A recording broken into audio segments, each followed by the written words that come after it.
Welcome to the Untrapped podcast, where we give motivational and inspirational tips about life, small business, wisdom, health, wealth, finance, relationships.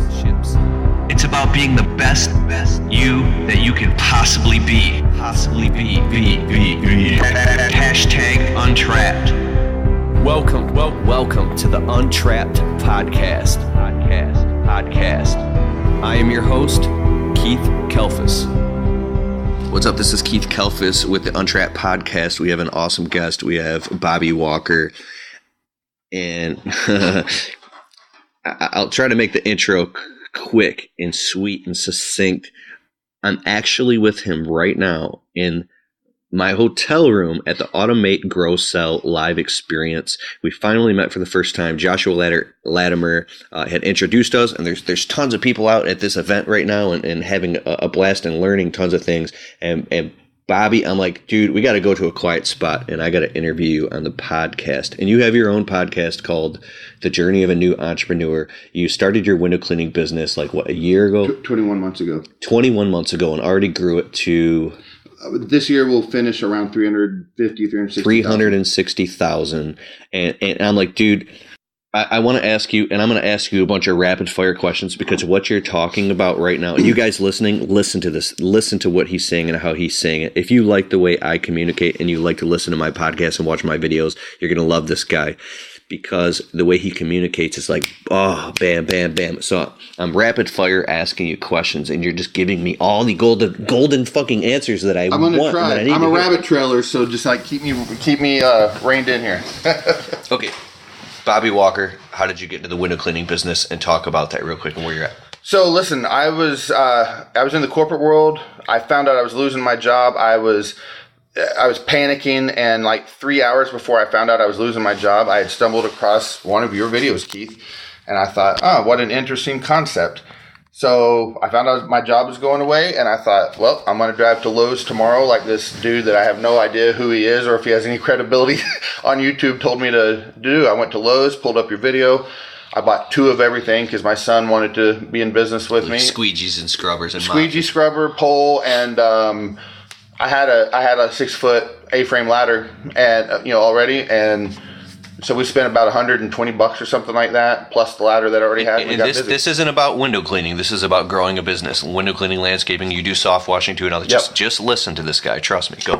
Yeah. So we bought it, and I do have a history. I was managing other people's companies and stuff in business.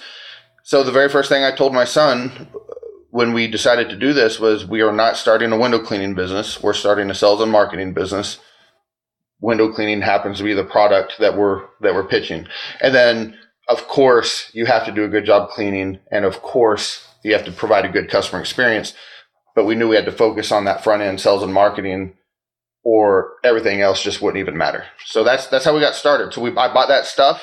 And the next morning, I literally just started, I took your advice from another video. I just started going into storefronts and walking in and used the script that you said. I just added a little bit to it. I said, I'm Bobby. I've got a window cleaning company. We're expanding in this area. And I'm just going to be honest with you. I found out yesterday I was losing my job, and I figured instead of standing on a street corner and begging for it, I'd get out and hustle for it. And that's what we started doing. And we quickly got away from the storefront work, started doing residential work because there was a little more money right now, to do that. But that was it. That's kind of the short version. I mean, there's a long version, but that's the condensed version. Awesome. So before the podcast, and I'm like, dude, we got to start the podcast now because I'm asking you rapid fire questions. Can I do that? Absolutely. What CRM are you using? Currently using Jobber. I've used a few, but I'm on Jobber at the moment. Okay, so Jobber, your customer relationship management software is where you're tracking all the data, the metrics, the analytics of what's going on in your business. Correct. And you're tracking your employees and payroll and everything inside of that? Well, I'm not tracking payroll through that. So we got QuickBooks and well, I mean, you pull the spreadsheet and so we pull that information to pay the tax, and then and in conjunction with the reason I'm using Jobber is we use Responsibid for like quotes and follow-ups and things like that. So those two things work really closely together. Okay, so where are your leads coming from and what percentage? 70% of my leads are Google leads. kind of what I was saying to you earlier, it gets a little muddy. I don't know how to track at this moment exactly how much I'm getting organic versus paid, because we do paid leads. I have a guy that I pay to manage it who's freaking amazing.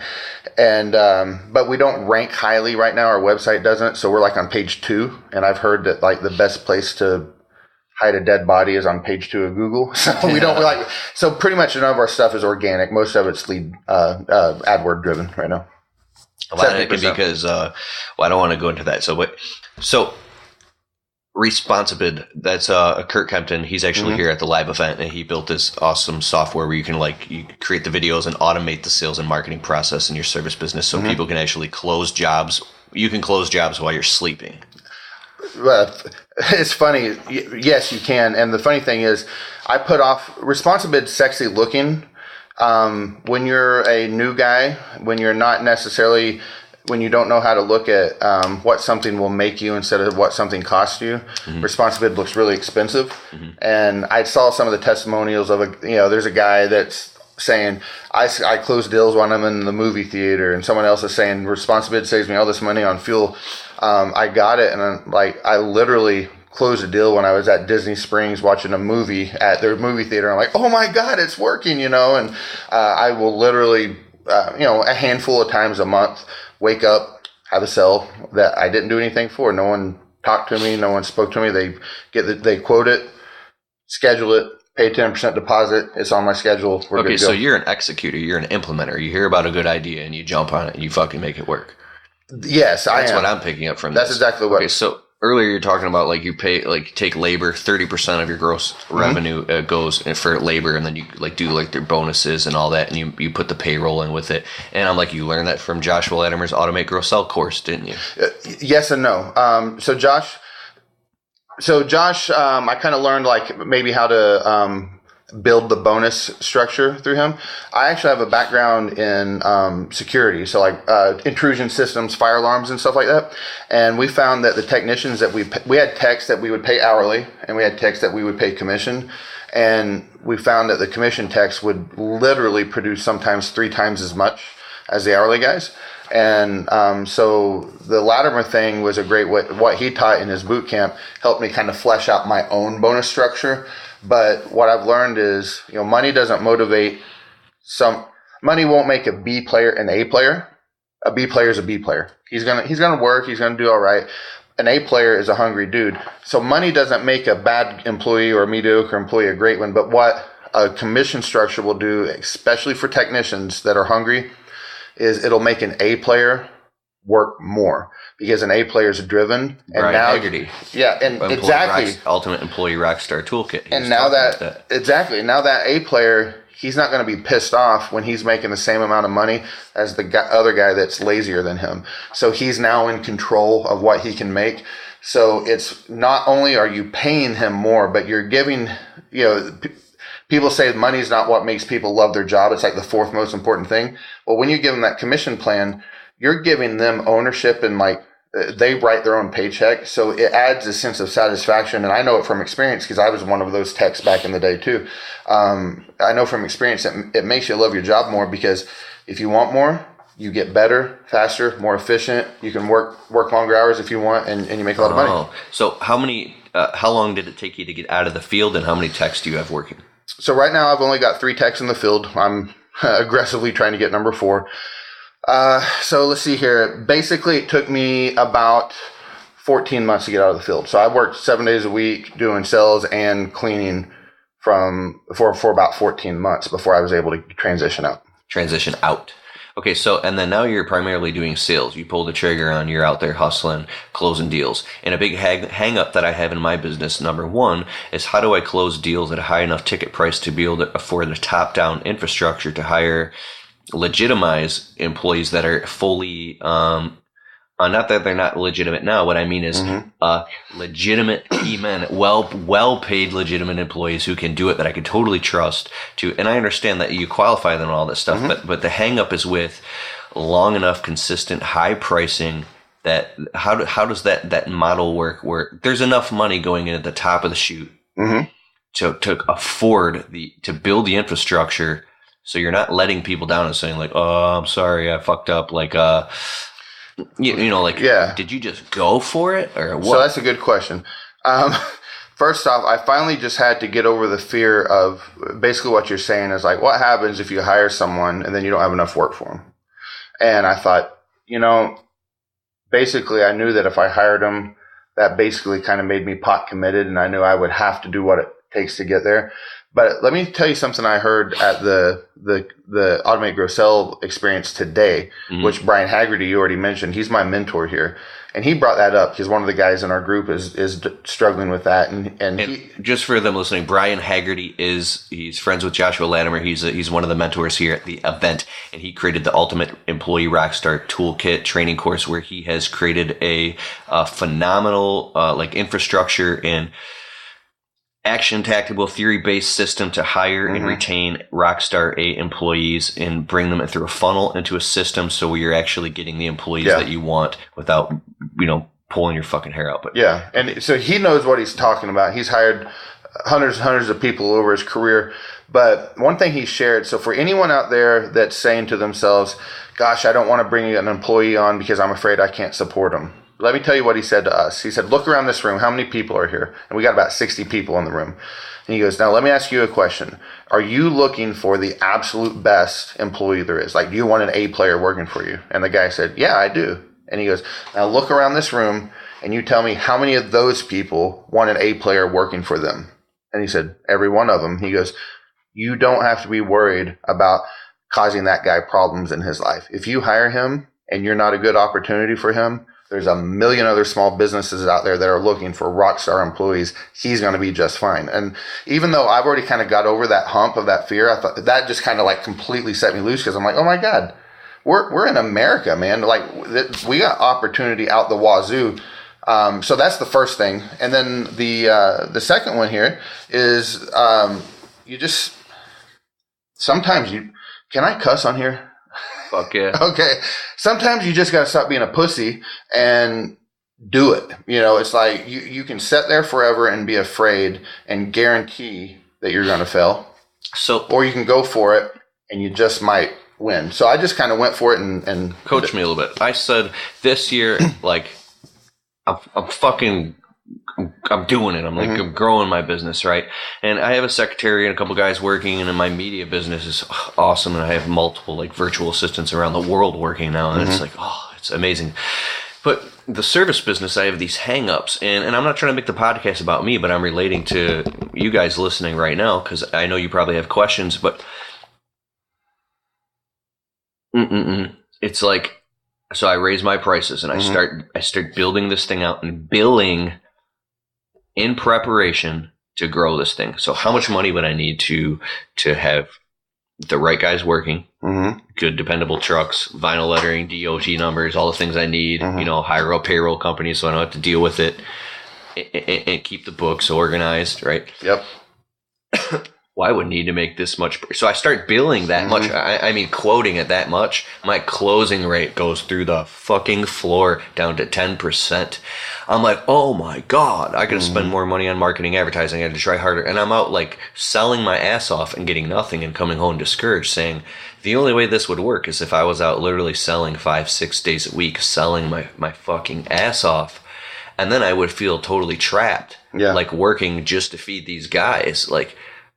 I'm sorry if I'm being like a bitch right now, but is that what? Well, how does that work? Because when you have multiple customers saying, "Are you fucking kidding me? $450 to clean my windows?" Click, and I'm like, and then I start making these excuses. See, I'm hooked, right? Yeah. What am I gonna do? Show up in a fucking tuxedo and with white gloves? Keith, can I interrupt you for a second? Absolutely. Now, I hope you're okay with this, because we just met today, Hell all right? Yeah. In person, anyway. We've talked on the phone. Yeah. I think you're being kind of a bitch. A little bit. Not a lot, all right? Yeah. Don't punch me here. Calm down, Keith. Sit back down, all right? So here's the thing. There's a bunch of things to unpack in that. So first off... See, the reason I'm sorry, I didn't mean to cut you off. The reason why I get emotionally so heated is because when I go out and actually execute and take the action, I guess the data is telling me that it's not working, and I get really fucking frustrated because I'm getting real verifiable feedback that it's not working, and I see other people doing it. It's not working yet. Okay. That's my thing is like, so here's the thing. We're probably not going to cover everything just because you and I both rabbit trail, but we'll do our best. Okay. And I just want to say for anyone that loves Keith, I love Keith. I called you a bitch with brotherly love, okay? Oh, fuck yeah. That's real. Because I'm a bitch too.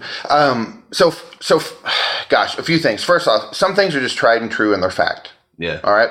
So if you get in front of enough people, you're going to sell jobs. That's a fact. Even if you're bad at sales. If you use packages, which we'll talk about here in a second, to sell, your average ticket price will go up. That's a fact, as long as you're doing it correctly. All right? If you have enough deal flow, a low closing percentage is not an issue. That's a fact.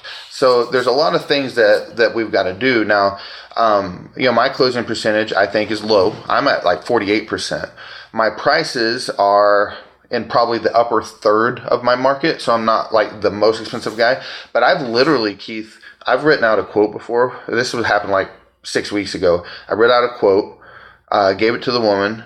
She looked at the quote, didn't even look at me, didn't talk to me, turned around, walked in the house, shut the door. Literally did not acknowledge my existence once I handed her the piece of paper. And the reason I say that is I get a lot of people too that'll be like, they'll give me the thing of, well, I bought a pressure washer and did it for your price, or I've got someone else someone responded to one of my follow-ups and said, follow-up emails and said, someone did it for $300 less. And my quote was only like $500, on something like that. So the fact of the matter is, you can't build a company where your target demographic is all demographics. You've got to build a company that's either going to go after the cheap customers, or you have to build a company that's going to have to that wants to go over the customers that want quality. So the ones that aren't willing to pay that price, that's cool. They just weren't your customer anyway. One of my hangups is, obviously, I grew up a really poor kid. We didn't hire anybody to do anything around our house. And I'm still hung up on the fact that I literally can't fucking believe that customers will pay $1,500 to get their house to get the windows cleaned or something. Yeah, I'm like, are these people literally? They have that much money, or are they stupid? Am I tricking them? Well, let's just say this: it doesn't matter though, right? They exist, right? So those people are there, and there's enough of them in your market, whether it's Keith I'm talking to, or whether it's someone that's listening to this podcast. There's enough of them to support you. Now, if you live in a rural area, you might have to drive a little further. I don't live in a rural area, and I drive further than most people are willing because it takes so long to get through traffic. So I might drive like 50 minutes to an hour and a half to get to a job. Well, I'm only going like 10 miles. So like I have the same problem that someone that lives in the rural area, they're like, well, I don't want to drive 30 miles. Well, tough shit. Do you want to succeed or not? So you got to do those things. But let's get back to what you were asking though on the ticket prices, technicians and stuff like that. So how much do you need to support a tech? That's a tough question to answer because how much do you need to live? The less you can take for your personal salary, then the less you need to be able to start supporting people. But you can, if you want to increase your ticket price, the first thing you got to do is sell packages. I don't know if you're doing that or not. And then you got to do it every damn time. So like whenever I go out, and I didn't create this, I just copied successful people. This is Brandon Vaughn. I don't know if everyone on your podcast knows who he is. They should by now. If you don't, check out Brandon Vaughn, the founder of All Clean. He did $500,000 in pressure washing in June of this year. All right. So if you want to learn more about Brandon Vaughn, go on Facebook, look up Brandon Vaughn, and look up his Systems Saturday videos. It'll blow your fucking mind. Yeah. Okay, keep going. So I just copied what Brandon taught. So whenever you go quote a job, the first thing you do, and this is rule number 1, you have to do it every time, even if the customer doesn't seem interested. You quote every service you offer. So if someone asks me to clean their driveway, I quote their driveway, their sidewalk, their walkway, the house wash, the roof cleaning, the window cleaning, the back patio, the garden gnome, and the garden bed and all that stuff. You quote everything you have. If the roof was brand new yesterday, you still quote everything. Okay. Then you have all of your a la carte prices, and then you build 3 packages. And don't build 4 and don't build 2. There's a psychological thing behind it. Build 3 packages. Package 1 is the thing that they asked for, a driveway, and something else. The driveway and the outside windows, as an example. And they get a 5% discount if they do both on the same day. Package 2 is the driveway, the windows, and the house. And then package 3 is the garden gnome and the roof and all that stuff, right? Well, if you do that, and of course you got to do it right, but if you do that, there's no ifs, ands, or buts. Your average ticket price will instantly go up. Instantly. I was just talking to a guy today. His average ticket price went up $400 instantly because he implemented this exact same thing. I was talking to another guy at the conference here. Okay. Mine went up. I was already offering packages, so I switched to Brandon's form and just switching to his form that he uses for packages. And I was already doing them. I went up almost 150. Okay? Form as in theoretical form? No, I'm sorry. His sales quote form. So I just he posted it online once. So I screenshotted it and recreated it in Photoshop and started using what he used. Brandon, love you, bro. Thank you. So he'll be proud of you, man. You're an implementer. So let me try to go quick here. So first thing is packages. If you're not doing packages, so if you're not doing packages, the only person you're hurting is yourself because you're doing your customer service. Because my company's name has pressure washing and window cleaning in the name. And I'll have people say, oh, I didn't know you did pressure washing, or, oh, I didn't know you did window cleaning. I'm like, it's literally in the link you clicked said pressure washing and window cleaning. So the very first thing is you're going to capture people that don't know that they did it. And then when you build those packages, you're able to say this to your customer. You're going to say, hey, I know you called me out for the driveway. I noticed you got a lot of algae on the house, so I'd recommend doing a house wash. So package A has the house wash in there for you. And so now you're going from doing $150 ticket for a driveway or $200 ticket for a driveway. Now your ticket's going to be $400 if they choose the lowest package. And this is an anecdotal thing, and then I'll get off packages. But in my own experience, I don't have this information tracked, but I would bet $1,000 I'm within 3% of my estimation here. I'm going to say 96% of the people that I sell a job to with this form, this sales form, get at least package A. So 96% of the people I quote to do not get a single service. It's not, and I'm not a great salesperson. I'm a good salesperson. I'm not a strong closer. I'm able to be polite and respectful and make them feel comfortable with me. You fill out this form. You say, here's what I've got for you. You explain it to them, and then you just shut up. And that form, it's like it stares them down and like makes them its bitch. You know what I mean? They're like, oh my God, I've got to get one of these packages. You mention the packages. You never mention the a la carte stuff again. They stare at the packages and then they just buy the package that they can afford. Whichever one they have the money for, they buy. So I quoted a job the other day. I'll stop talking about this stuff, but someone wanted me to do their roof. It was an $800 roof cleaning. I quoted it. He didn't need everything else done, but package C is always everything. He called me actually when I was in the airport here in Grand Rapids before I came here to Ludington, and he said, let's do package C, $1,800. I quoted an $800 roof job. He didn't need anything else. He has the money. He wanted to do it all just because we quoted it and went there. Just go ahead and get it all done. That's exactly how that works. So you're killing yourself if you're not doing packages. If you have and can I give one more little tip on this? Are you kidding me, bro? Okay. I should charge for this podcast. So let's say you have a window cleaning only business, because that's what we did early on. I started offering packages because I listened to Josh Latimer's podcast, and he said, do packages. And I said, well, he seems to know what he's doing, so I'm going to do it. So don't sit there and say, well, I don't offer pressure washing or gutter cleaning, so I can't package stuff. Bullshit. Here's what you do if you have a window cleaning company right now. You go to their house and you say, okay, well, I'm going to give you a quote for your windows. Would you like outside cleaning or inside and outside? And we also do screens and tracks. What would you like us to quote for you? And they're going to say, oh, quote outside. Okay, I can do that. Or someone will call you and say, hey, I need you to give me a quote for outside window cleaning. So you go out there and you quote them outside window cleaning. Well, here, let me make it easy for you.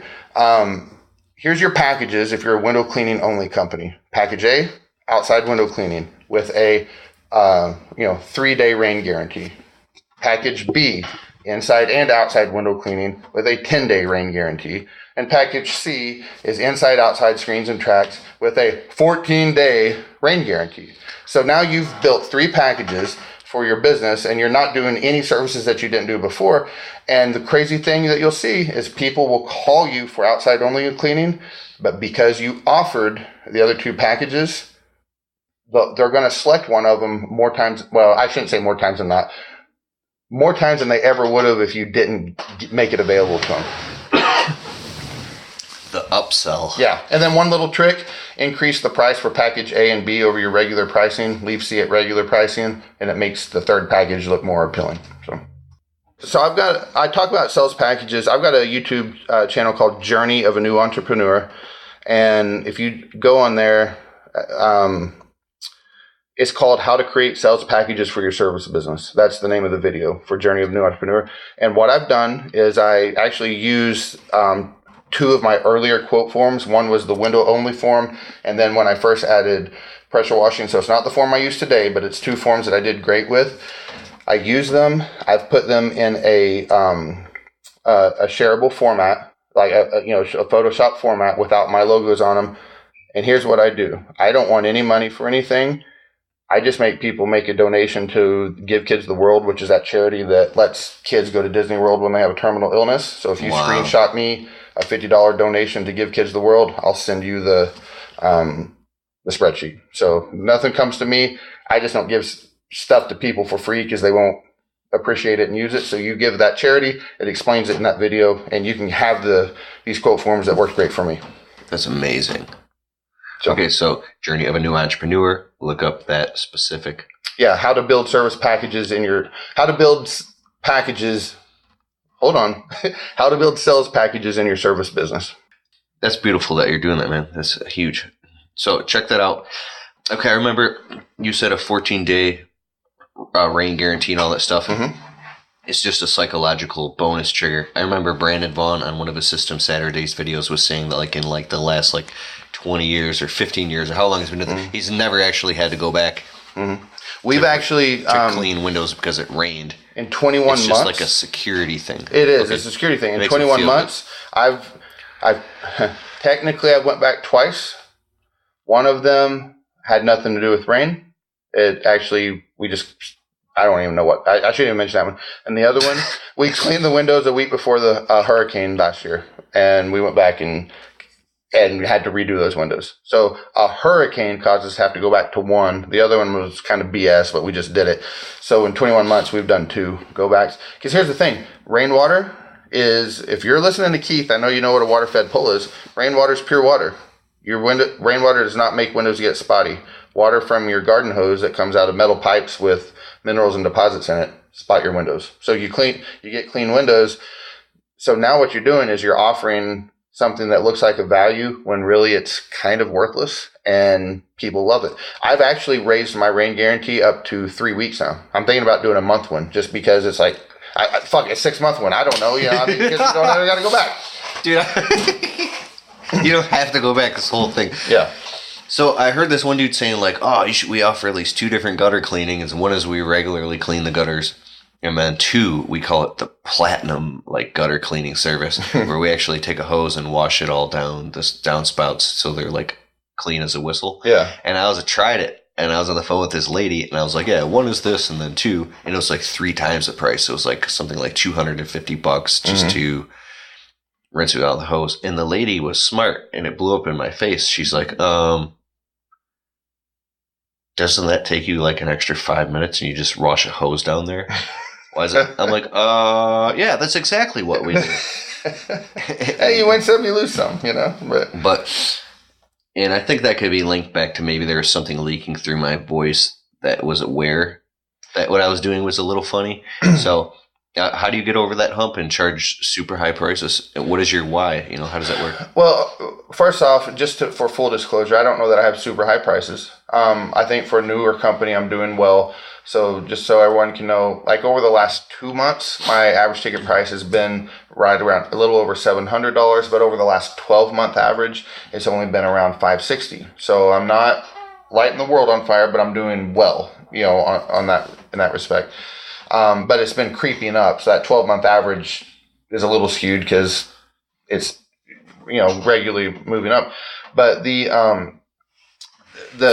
the thing that you got to do, I'll give you a really good example that ties in with your gutter cleaning thing. So we do pressure washing and we clean, we clean driveways and flat work. Well, I have 2 packages when we do that. We have standard, which is we use high pressure. And then we have the premium, which includes a pre and post treatment with chemicals. And we charge more money for that. Well, we do the pre and post treatment on chemicals no matter what. If they choose the basic, we just tell the customer, you know what? The technician will say, you know what? We just went ahead and did that for you anyway. Just, you're a nice customer and we just gave you a freebie. So we went and make a raving fan. If it's a post-treatment, or if they buy the good one, well, they bought something that they wanted that they saw it as a value anyway. So what you do is you set your price for that premium package, or the price that you want for the premium package is what you make your basic package price. And then the premium package price, you just add a percentage to it. So you win every time, no matter what. Okay, so when you want to grow and scale a business, where do you look at the data and the numbers to know? Are you just out there like swinging a sword, selling as much as you possibly like fucking can? Or how do you measure where you should be putting your energy and how much more you should be spending on marketing? Like, do you have a bunch of different bank accounts where you're segmenting the money and like analyzing the data? I was doing the different bank account thing for a while, like the profit first system. Mm-hmm. I've recently hired a new bookkeeper who's asked me to at least temporarily go away from that. So I'm not doing that with the separate accounts. But, okay, so let's back up for a second and let's just say how do we go about scaling the business? So the first thing we got to do, and I learned this in the corporate world, the first thing you do is you start with your sales budget. That's like the very first thing you do. So you don't say, I want 4 trucks. Why do you want 4 trucks? What does 4 trucks mean? All that 4 trucks means to me is 4 times the headache of 1 truck. That's all 4 trucks means. Oh, so, God. Yeah, right? So what you do is you say, we have a revenue goal. So I want my revenue goal, let's just say $100,000 just to make this easy, right? So our revenue goal is $100,000. So then you start reverse engineering everything. So the very next thing you're going to do is say, okay, well, what do we have to do to be able to sell that? Well, one salesperson can achieve that goal. So I know now I've got to have one salesperson. That's probably going to be you, right? So you're not going to hire someone for that. And then how many technicians do you need? 100,000 was probably a bad idea. Let's say 500,000. One person can still sell 500,000, but you're going to need probably 3 or 4 technicians in my industry to be able to complete 500,000. So then you say, okay, yeah. Oh, you're touching on one of my hangups right now. What is it? I have a lot of hangups. Which one is this one? This one specifically is so. When I had 4 guys working, my wife in the office and me selling 3 trucks. So I realized that I could actually go out and sell the work. And I know this isn't contrary to what I was saying earlier, because this was in the high season. The phone was ringing off the hook. I wasn't worried about it at that moment. But I was noticing that the guys fucking couldn't even complete it fast enough for it to even financially or like it to make sense. It was blowing up in my face. Everything was taking longer and falling behind. Then I was jumping back into the field in emergency mode, trying to pick up the pace. And so what do you do? That's like the second half to the thing that gets, like how do you... So when you say you couldn't keep, were you saying that they couldn't keep up with sales, or their production was too slow from a crew hour standpoint? Crew hour standpoint, production too slow. If you want me to just tell the truth, guys, I leave the job site after telling them don't smoke cigarettes on customers' properties. Coming back, I sneak around the corner. They're fucking standing around smoking on the customer's property. This would be like a landscaping job, because we do window cleaning too. And then, I find a cigarette butts on the property. They're just inefficient. They're inefficient. They're not listening. Totally disrespecting me, disrespecting me to my face, disrespect me behind my back, breaking my equipment, fucking shit up, showing up late repeatedly, like to the point where I was like, "This okay." You get okay. The first thing we got to, and I think you already know this, Keith. the first thing we got to do in that situation is know that like that one falls on you, right? If I have employee issues, that's my fault. So the very first thing you're doing, and I unfortunately know this from doing it the hard way myself, is you're hiring the wrong people. You're hiring bad people, and you're probably hiring bad people because sales picked up and you were in a rush and you had to have them right now. Is that probably... Yeah, like true? Hiring people out of emergency. Yeah. Or like the season picks up and the guy that I wanted to get rid of, like, fuck, he already knows. He knows the route. He already knows exactly what's going on.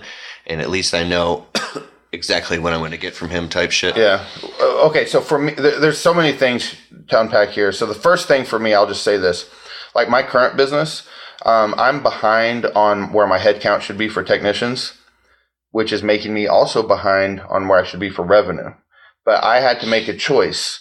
I can bring on employees that don't meet my criteria, so they're not going to provide that extra high level of service. They're not going to stick around. They're not going to have the right experience with the customers and all that. But give me some revenue today, or I can sacrifice today's revenue to make sure that I get the technicians that I want, being pickier, and build that and work towards that why that I have, which is my long-term goal of this automated business. So the very first thing is you got to choose your pain. There's that pain of regret, or there's that pain of discipline. I'm choosing pain of discipline right now, saying I'm going to wait and get the right guys, so I'm not making as much money today, but my business is going to be healthier. So that's like step one, is you've got to put that stuff off. It's like I turn down the revenue or don't get as much done as quickly because I have to have the right people. I would say you're the first person that, guys, listen to this. Okay, so my position with the YouTube thing, it's opened up a lot of doors where I have access to just so many people and high-level people that I can get advice all the time. And it's like, it's really cool. And I'm very grateful. You're the first person to talk to me right now in a way where I'm like, oh, that makes sense. I can't even believe it. Like, this is something that... We're similar dudes, I think. Yeah. This is, like, I was so mad about this. Like, I almost made a video one day where I was like, this is pissing me the fuck off. There's all these fucking entrepreneurs and gurus and all these guys all over the internet, and we can get in touch with them, and not one of them is fucking talking in a way to me that makes me go, oh, I can do this. I'm like, am I in the fucking in a different dimension or something? Yeah. And you're actually talking to me. So I'm going too far off on this. The way you're talking to me right now, it makes such crystal clear sense. I'm like, oh, that makes sense. How was I blind to that? Like, it's crystal clear of what you're talking about. It's logical. It makes perfect sense. And it all has to do with clarity. Yeah. Just clarity. But there's no but about that. Is there a possibility that when you are in the heat of the moment and your survival trigger goes off, like the fight or flight response, your amygdala fires, and now your phone's ringing off the hook, you're in the truck, you're working, you're like, where you actually regress back into survival mode and start acting like, like the saber-toothed tiger is chasing you and you start making stupid decisions again? Yeah, well, I've done that. I've done the things where like... So, wait, the question is, how do you divorce yourself from the chaos of the moment so you can execute with clarity when your business is in that tailspin? Okay. To make it work. That one, the analogy that I go off of here is you fly off of your instruments. Okay. Right? You've got to... we start with the why. I know that's cliche anymore, but it's so good. So your why is, why are you doing this to begin with? Yeah. For me, in 5 years, I want my business to be able to buy me a house that I don't have right now, buy my wife the car that she wants, and give me the opportunity to travel for 3 solid months out of the year.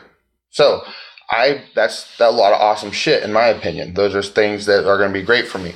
So what I have to say is, when I'm in the middle of the chaos, I've reverse engineered my plan from starting with my why, then to revenue, then to the staffing to get me to that revenue. Wait, and the why, the revenue, then the staffing. Okay. Yeah, and which basically, and then of course the plan that goes with that. You got to have your marketing plan and all that stuff in place. But now when things get crazy, what's happened? I've got a plan. I know I have a criteria for the type of technician that I am willing to bring on because they fit the culture, fit the plan. If I don't find that tech, I don't do it. Well, I can't do as much revenue. That's okay, because I would rather my why get pushed back 6 months than obliterated and destroyed, right? So how do I stay in it? I look at the why and say, I've got to stay on course so I can hit that thing up there. Now, that doesn't mean I haven't done foolish things. There's been times where it was kind of the opposite. So you said, like, when you get all crazy and busy. Well, I've regressed when things were slow, and I'm like, oh, shit, well, I'll sell some jobs cheaper than I should. And I do it, and then things pick back up. And now when the phone's ringing, I'm doing this cheap-ass job, you know. Yeah. So, like, we're not really doing that anymore. But I did that a good handful of times over the last, year and a half here. But for me, it comes down, I'm such an emotionally charged guy, an emotionally driven guy. I have to have that plan. So for me, I know who I'm looking for in a person. I know we're harping on this topic, but it's what we're talking about right now. You cannot hire people that are bad. Here's the only exception. If I was starving, like my kids needed food tomorrow and rent needed to be paid next week, I'd probably hire someone I shouldn't hire because it's kind of a temporary short-term pain. And I would hire them knowing I'm going to fire their ass, pretty soon if they don't do what they need to do. But you can't compromise because, again, we got to know our demographic. None of us are going after the cheap people. So we got to have quality technicians, quality experiences.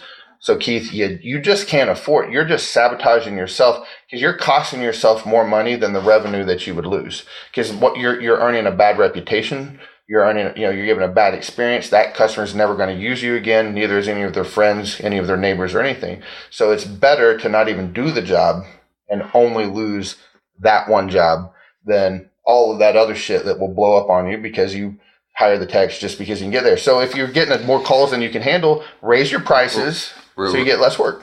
Real quick, when you're talking about the techs, something triggered inside a contextual experience that happened this summer.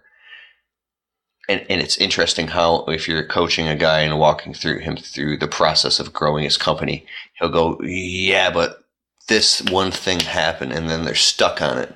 Like they have their reasons why. Mm-hmm. I sat and let something happen between two guys that worked for me this summer, and I just sat there and watched it happen, and I was frozen in paralysis, where I couldn't take sides, and I didn't know how to deal with the situation, and I just let it sit there and I was so ashamed of myself. I was like, I don't even feel like a man right now that I literally didn't even take charge and snap these guys, which what they required was for me to do that. And then we were like, it was me and two guys, so we were just three bitches sitting there. and I was like, it's something like that. Like when we get caught up in these little pockets of resistance or whatever, does your why? Do you go back to your why every time you get caught up in those things, or? Well, the why. So yeah, I don't. In the heat of a moment, I don't necessarily go to that. But what it is the why created my systems. Right? So the why created my structure. Now I don't have a million systems built out, but so right now, let me talk with some experience because my company is small enough right now. I haven't had a lot of issues, right? But let's go back and talk about when I was in the corporate world. If I don't know exactly what went down with these two guys, but when I would have issues that would happen, we'd have a policy for it. What do you do to fix it? You follow the policy, and it's as simple as that. You have to fly off of your instruments. You can't fly off of the emotion of it. You have to. Oh, so if you have a system in place and you don't run it by your emotion, you said you're an emotional guy, so you have to have a plan and a system to refer to. And let's go with so here's the thing where, Keith, you're screwing up if you haven't done this. Like, as I'm going through my business, I'm running across things that I don't have systems built for. And something goes south. And that's okay because we're business owners. And as Josh Latimer says, if we want to mention him again, we're jumping out of an airplane and then like building the parachute, on the way down kind of thing. That's okay. The problem is if that ever happens again and you don't already have a predetermined way to handle it, that's where you're really doing wrong. Because we can't fix everything before anything ever happens. But as soon as something goes south, we have to have... Be all over it like flies on shit. Yeah, this is how I'll handle this. If it were to ever rise again. So I had this huge excuse with this negative attitude that came out when I was getting into the systems thing. I do have marketing systems in my business and some systems. And I've heard what you said before. And I said, well, what the fuck am I supposed to do? Just press the pause button on my whole business like a video game and say, nope, stop. I'm pulling out my Google Docs and I'm spending 3 hours writing a system while everything burns to the ground. Like, you know what I mean? Like, how the fuck do you do that? I don't know. You don't go to sleep. I don't know, man. I mean, so do you keep it burning inside of you, or you take a note and you go home and you say, wife, I know tonight I said we're going to eat dinner and the family, fuck all you. I'm just being negative, trust me. Well, I'm going to sit down and lock the door and I'm going to write this system out. Is that like, how do you... Okay, kind of, I'm yes. for real, dude. Like, anybody listening that's like, you get me or you don't. So, Keith, this is probably... I'm talking about this is a whole new podcast here. So, are we, like, ready to get into this one? So this is, like, a whole new... It is? Dude, you're talking about family and life and happiness now, bro. So here's the thing. Here's the thing. First off, I'll say this. I think I have some authority to speak from this. Okay. So I'm 40 years old. In 10 days, I'll be celebrating my 21st anniversary. Got an amazing wife and an amazing marriage. Not a perfect one, but amazing. Okay. Yeah. We've went through a lot of fire through the years, whenever we've went for new goals, here's a new career opportunity, or we can live here, or we can go through that, this business that we're in right now. Every time we did it, the first step, now, if you're already beyond this, you can work on it, you can repair it. But if you're not there yet, the first step is, before you do something, you have to sit down with your wife and the kids, but you start with the wife and say, okay, here's what we've got coming. What sacrifice are we willing to make for this why, or this thing that's coming up? All right.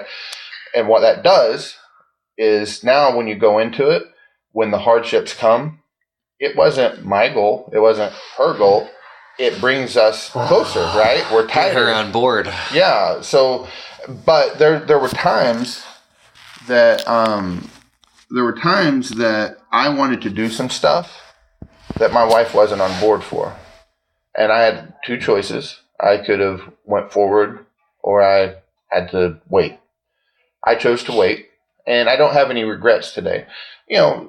I had some frustration and resentment towards her back, during those times. And she knows this, so I was, we're real open on it. I had some frustration back then.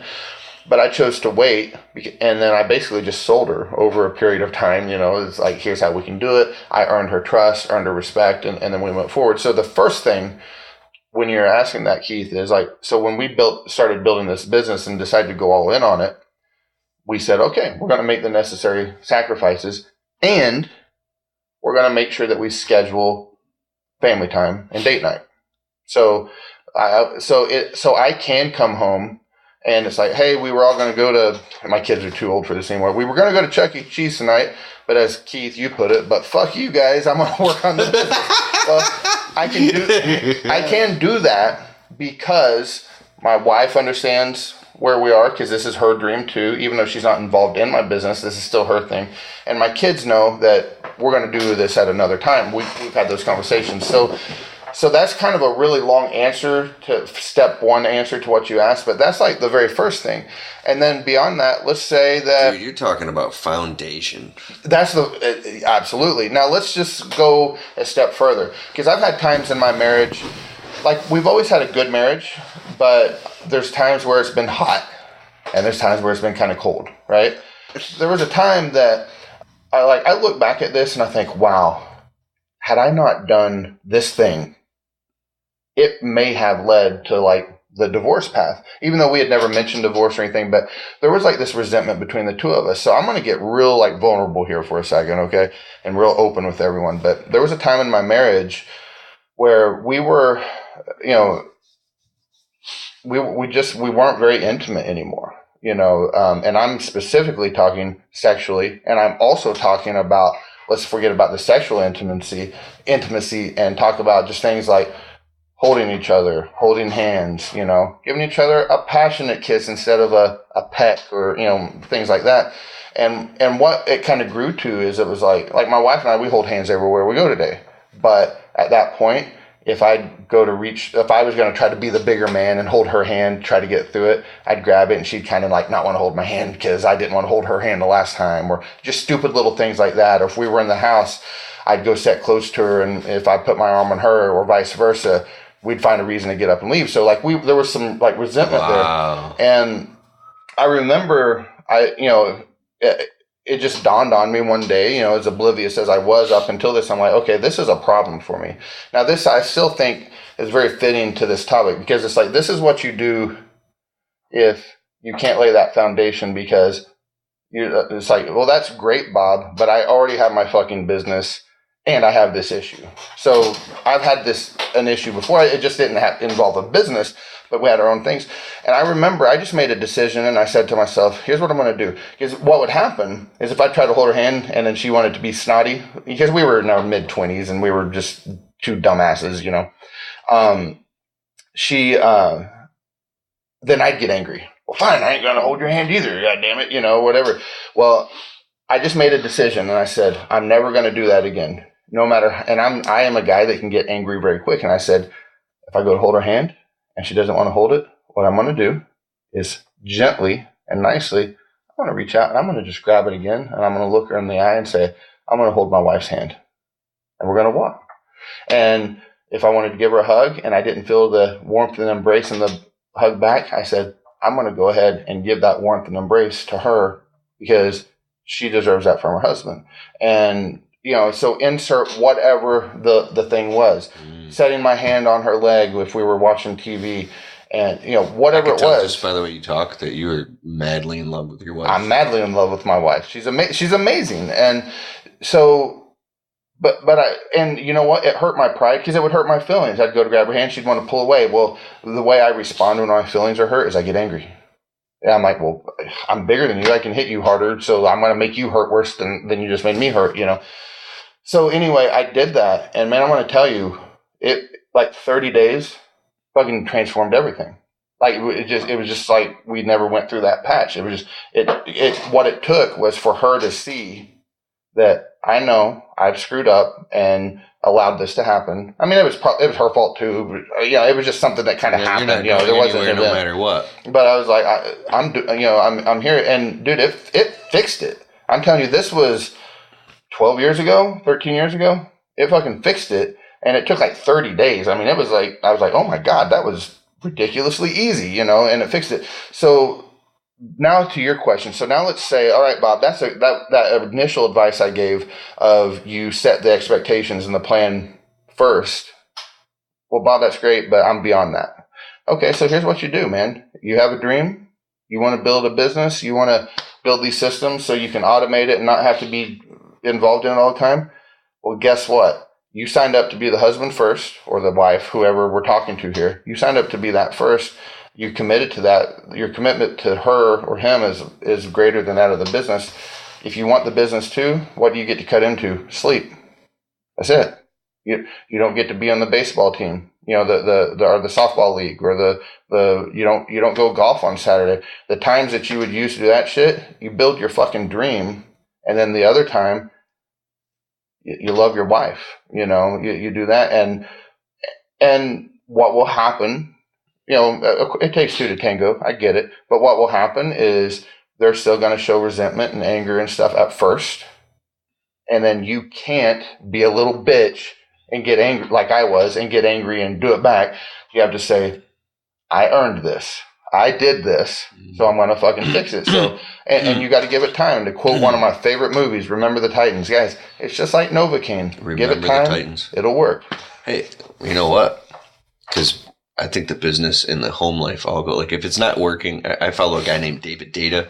Basically, he's awesome, but he wrote a book called Way of the Superior Man. And if your relationship to the feminine is your relationship to your life and your finances and your career, if the shit ain't working at home, it's probably not working in the business. Probably, yeah. And it's going really well, or it's not going well. So anyways, I have this really weak boundary issue with my wife and my marriage. Like Tuesday night's date night when I come home from work and I, settle out, take a shower, I put my phone away, we eat dinner together, we'll cuddle up and watch a movie. And probably 3 out of 4 weeks, it's good.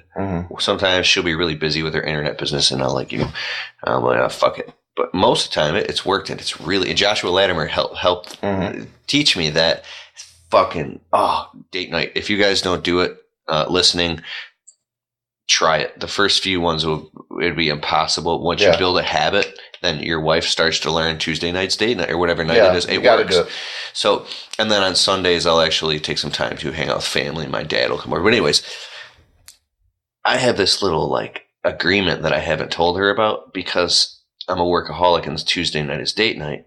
Aside from Sunday, every other night of the week, I'm fucking crushing it, and I'm totally detached. I detach from my wife, even though we're in the same house. I have a studio in the basement, and I go down there, and she's like, "Babe, aren't you gonna?" And the sound of her fucking voice sounds like nails on a chalkboard, and I get anxiety. I'm like, what do you think? We're only married on Tuesday nights? Like, I want to fucking crush it every other 24/7, 365, and I want to jump out of my skin or get the fuck out of my own house or out of the same roof as my own wife on those other nights so I can crush it. It's like I don't know how to tell her that I need to focus on this shit.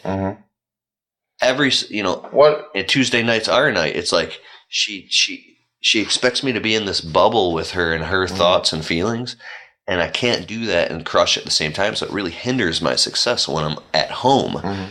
Like, how do you? Let me ask you this: can I just push back on this a little bit? Oh, hell yeah! All right, so let's pretend we're her for a second, and let's say I was doing a podcast with her right now.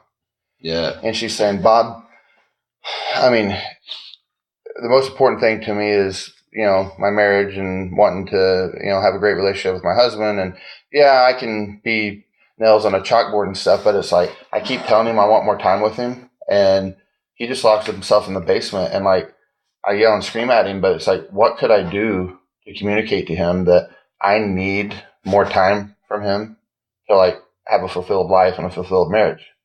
And I'm like, fuck.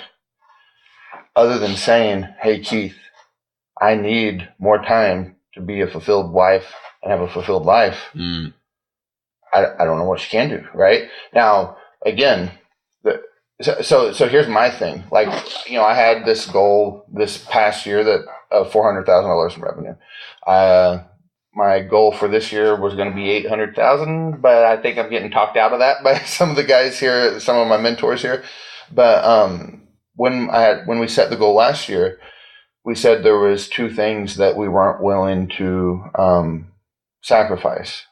One of them was our, like the quality of our family, like our relationship with our wife, kids, things like that, And then the second one was just our personal happiness. And that personal happiness thing is kind of broad, but the reason I said that was I was like, well, what if I was going to achieve this $400,000 goal, but I was just unhappy this year? And that, sure, I might get to retire, in 3 years from now if I work hard, but what if I die in 1 year? And I wasn't happy this year. So I threw that in as like my family has to come before that goal. And then my personal happiness has to come before the goal too, because, I got to give myself the right to say, yeah, this isn't worth it. I want to do something else, And so there's so many moving parts in that. And here's the thing. I'm positive you're doing some stuff wrong in that dynamic in the marriage. For sure. And I'm positive she probably is too. So I'm not like sitting here like picking on you, but Keith, here's just like that story I told you about, like what happened with my, like me and my wife back in our 20s when I was like, well, she's the one being a bitch, and my wife's not a bitch, but I mean, she's the one being a bitch and not wanting to, hug or whatever, and yeah, okay, sure she was. And my wife goes from being incredibly loving and what's the word? Affectionate, and then she'll turn and get like. Well, maybe that's all women. I don't want to dig too far into that one myself, but let me finish this thought though. So now let's draw that analogy to the business. Yeah, Keith, if your technicians are smoking pot behind the customer's house, whose fault is that? Mine. Okay. If your technicians give a bad customer service experience to your customer, whose fault is it? Mine. It's always our fault, right? In a business, if we ever have the mentality that it's anyone else's fault than ours, well, you know what? It really isn't your fault that he was smoking pot, because he's the one that smoked the pot behind the house, right?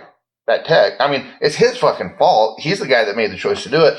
But the point isn't really who's at fault. The point is who's responsible for the desired result. And that's you.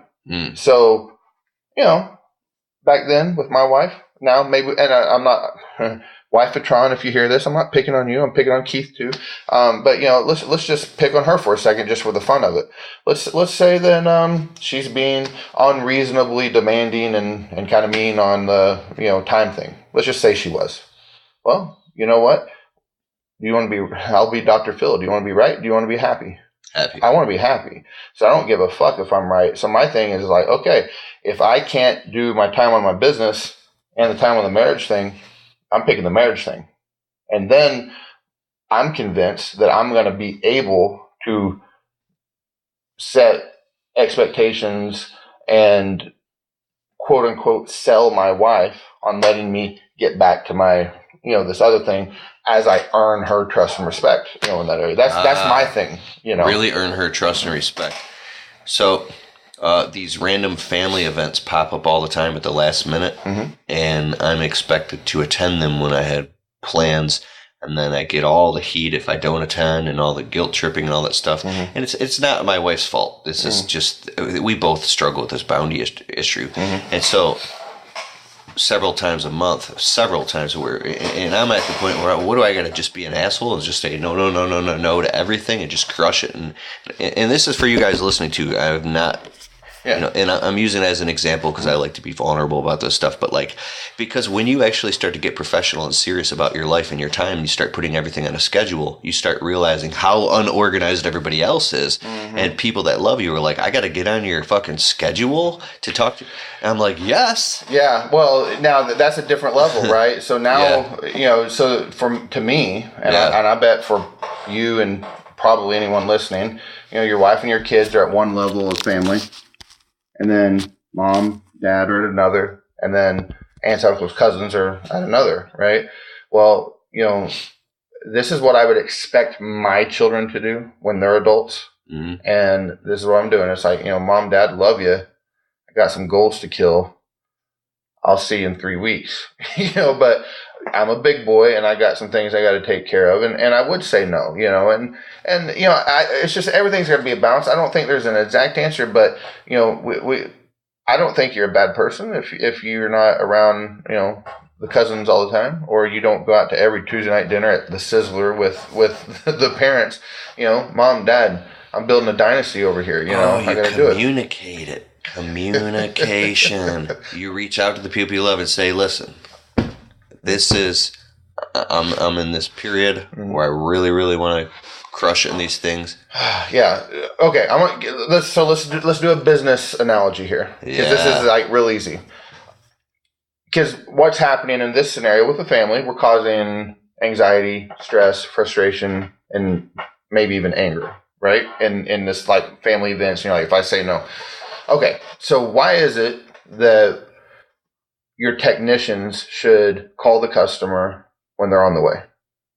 So the customer's not sitting there thinking, God, when's this tech going to get here? Right? Yeah. Okay. Why? They love it. The customers love it. Why is it that when you set a sales appointment, so I set a sales appointment with the customer, why do I tell the customer, when I show up at your home, it's only going to take me 15 to 20 minutes max. I'm going to come up and introduce myself to you, and then I'm going to walk around the outside of the home, fill out my quote form, and then I'll come back to the front door and go over it with you. Why do I tell them that? Because you build a healthy expectation. You set a boundary. Yes, I do that. But here's what happens. So and let's not forget to come back to the family thing, because I'll forget. But what happens in our service business is you're going to someone's home, but now you're in charge, right? So they're bringing you into their domain, their castle. But someone else knows the rules. Someone else knows the plan. So it makes you uneasy. You're sitting there and you're thinking, oh, shit, how long is it going to take him to do the quote? Oh, my God, when he gets here, do I need to do this? Do I need to do that? Do they need to come inside? Do I need to pick up the house? No. So what am I doing? I'm diffusing by communication, potential anxiety and frustration by the customer. Hey, I'm going to come. I'm going to knock on the door. I'm going to introduce myself. You're going to point out your pain points. I'm going to walk around the outside of the house, fill out the quote form, and then I'm going to go over it with you. I tell that to every person that I set an appointment with. Then the technician shows up once we've sold the job. What's the tech do? All right, Mrs. Jones, looks like we're here to do the roof and the windows and the garden gnome. Is that right? Yep, that's right. We do our little spill, and then we say, okay, I'm going to estimate this is going to take us about this long. We don't need to come in to do anything today, or if we do need to come in, and we'll do that here in an hour or so to remove the screens or, whatever, right? We're going to do, so it's going to take us about this much time. This is what you're going to see us doing. And, right now it's 10 o'clock, so you'll probably see us leaving at lunchtime, so we'll give you a quick call, just let you know that we're leaving to grab a quick bite, or, whatever, right? What are we doing? We're removing their anxiety, their frustration, but if you don't do those, and so here's what happens. You have happy customers. They leave you reviews. I had a woman call me the other day and said, your lead technician called me and let me know that he had to go somewhere and pick up a ladder to finish my job. That was amazing. He called her and told her he had to go pick up a ladder, and she's blown away. Why? Because in the past, she's had service businesses out there that show up, and then they just kind of fucking leave, and then the person's like, I don't know if they're coming back or not. Right? So what are we doing? I'll say it like for the fourth time. When we're doing that communication, we're removing potential anxiety, stress, frustration, and maybe anger. So we get back to the family. Mom, Dad, love you. I can't go to the country kitchen with you tonight to eat chicken fried steak or whatever. I got to work on this thing. I'm building a dream, but tell you what I will commit to is I can do it like 2 weeks from tonight. Okay, they might be pissed, they might be happy, but at least we've communicated, and now they're not like, my son hates me. They're more like, well, he's got a dream. He's going after the dream. Communicate shit to my wife. She literally has no idea what the fuck is going on. Mm-hmm. She just sees me running around like a nutcase and doesn't understand all the reasons. And I don't even tell her, hey, I'm going to fucking California in 2 weeks. Yeah. And she'll be like, what? Yeah. I'm like, but I tell her, and the shit goes in through one ear and out the other. Mm-hmm. So, you know what? I'm sorry for making this about me. I love you guys. I'm going to put a big-ass fucking calendar on the wall. And I'm going to say, Keith going to California. Yeah. This and that's a great start. That might not fix it, but it's a damn good start. So now I follow a guy named Brendan Burchard. He said that every single Sunday night you should block out time, spouse time, and you go over the week, and so there's never any question marks popping up in you. And I keep failing to do that and being a pussy about that. Yeah, but I don't know, man. Let me ask you this. Yeah. Let's say you have the privilege, because I do think this would be a privilege to have a deathbed. So it's not a sudden death. You're on a deathbed. It's coming. You're not hurting, but you got a day left. It's about to happen. Yeah. Are you going to look back and be like, oh, I'm so glad I grinded out the business, but my wife and my parents just fucking hated me for it? Or are you going to be like, I made the right sacrifice and paused things when I needed to pause them to get things in order, and then laid that foundation of expectations, all that shit, and then went after it and had everything in balance. And that's what so I've got like my wife for like work, my wife for business, or I'm sorry, for life is like, I know I'm going to be dead one day, and I want people to have good memories to think of me, and I don't want to have regrets with the people that I love.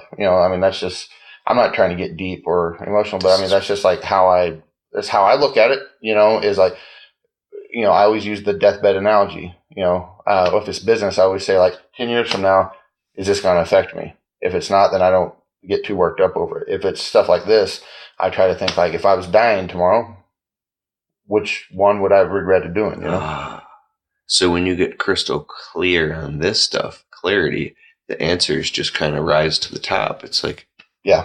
Yep. Wow. That's it for the Dr. Phil show.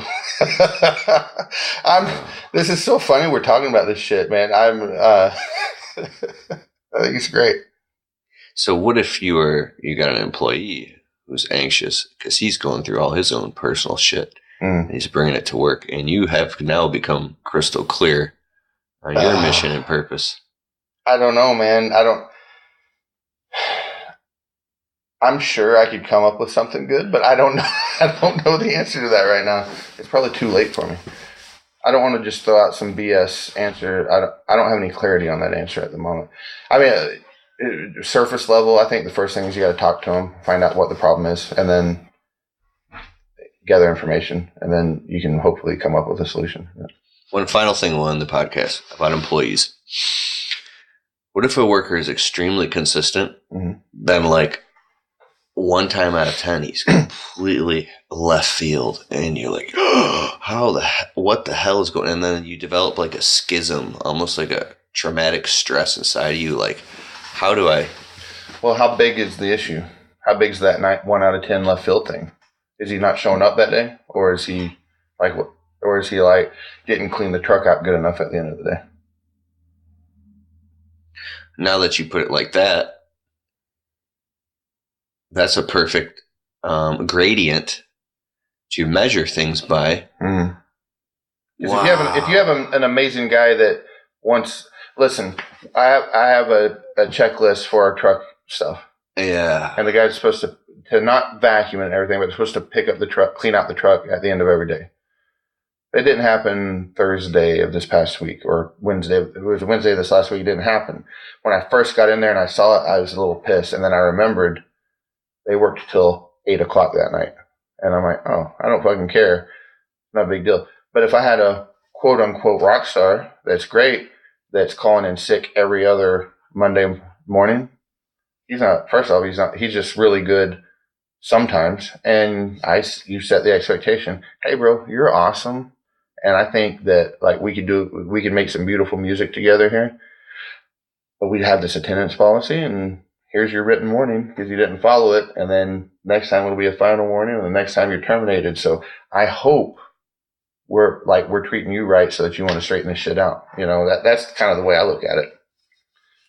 So you have the policies and procedures in place, so it takes the pressure off of you. You say, this is the blueprint. There's no emotion. There's no feelings in it. You know, you're not angry when you talk to him. Hey, bro, you do great all the time, but, you know, we've covered this. Attendance policies, guys, you need one of those like the day you hire someone. Day one. When I fired a guy a few weeks back, no, actually it was more than that. No, it was the attendance when he was showing up late. I let it slide, and then I let it slide, and then when it started costing me money, I let him go, and and it sucked because he tried to guilt trip me, and he said I left him high and dry and all this bullshit, and then I had a bad taste in my mouth, and you know it's my fault for not having an attendance policy. That's why it's important. Some people think, oh man, you're getting bent out of shape over little things. It's like raising kids. It's training a dog. It's fucking anything in life. You know, there's like a Bible verse. I think I was told it was. It's the small foxes that spoil the vine. You know, I don't know exactly what that means, but they're just saying it's the little things that make big things go bad. And you know, and attendance is the biggest one. If you're not strict on a tardy, set the policy. Define a tardy. Define how many instances it takes before you get a write-up, and define how many tardies it takes to get an instance. One no call, no show is an instance. 2 tardies or 3 tardies is an instance. Oh, no call, no show? Yeah. I have no tolerance for that. I don't know why. It's just somebody does that to me. Dude, you're fired. I can't even believe that somebody would ever do that. I don't know. Sorry. Well, no, I'm with you on that. But my point though is you got to define it, and then there's no emotion. You're not, because those are things I struggle with too. Because I'm the guy. I get pissed. You know, I get pissed at that stuff, and you know, I want to yell at people, and it's like when the policy's there, then you can be the nice guy. Hey, it's not me. I don't make the rules. I do make the rules, but it's like I don't make the rules, bro. I'm just enforcing them here, you know, kind of thing. So, thank you so much, Keith. This has been This has been fucking awesome. Like, you started my journey. You know, like, you started this thing for me. I was telling you earlier today, you were like at that you were that pivotal point that I pivoted on to start this chapter of my life. And meeting you in person today, doing this, the whole time I've been sitting here, I'm like, this is surreal. You know, it's like, this is the dude I see on YouTube, and I've enjoyed it. And you're a cool guy, man. Like, you're 100% true blue and sincere. And I don't know. I appreciate it. You too, man. Bro, tell everybody how they can find you and your podcast and everything. Like, crystal clear. Yeah. So it's real simple. Journey of a New Entrepreneur. Tell them your name, everything. My name's Bobby Walker, and you can find Journey of a New Entrepreneur on YouTube. That's where most of my content is. That the YouTube channel is just like you following me as I've been trying to find my way and build this business. You'll see me celebrate victories. You'll see me talk about when I was such a terrible, overbearing asshole that my business partner / son wanted to quit. And everything in between. So that's where you see that. If you want to like connect with me, go to Facebook to Journey of a New Entrepreneur. You can message me, stuff like that. And then I do have a podcast, same name, Journey of a New Entrepreneur. You can get it on iTunes and you can get it on Podbean. And Keith was kind of giving me a dirty look earlier today when I told him I didn't have it everywhere. I'm working on it, man. I'm working on it. So. Thanks, man. Thank you, bro. Appreciate it. Over and out.